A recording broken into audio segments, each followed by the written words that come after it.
টাঙ্গাইলে কৃষক শ্রমিক জনতা লীগের সভাপতি বঙ্গবীর কাদের সিদ্দিকী বীরুত্তমের বাসা সোনার বাংলায় হামলা চালিয়েছে একদল দুর্বৃত্তরা।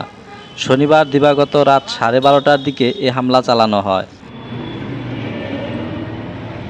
কালকে রাত্রে 12:15টার দিকে আমরা রুমে আসছিলাম, 3টা লোক হঠাৎ করে ভিতরে আওয়াজ ছিল। পরে আমরা বাইরে আসছি, যে 10-12টা পোলা বাইরে দাঁড়াই রয়েছে আর 3টা পোলা ভিতরে আসছে। আইসার এই গাড়িগুড়ি ভাঙছে। ভাঙার পর আমরা এই দৃশ্য দেখে আমরা ডাক দিচ্ছি।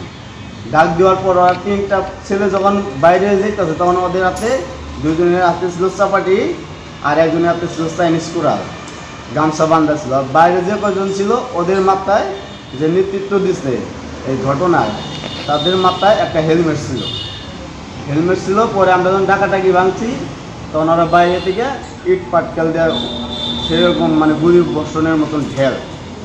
এক পর্যায়ে তাদের আমরা করতে পারি নাই।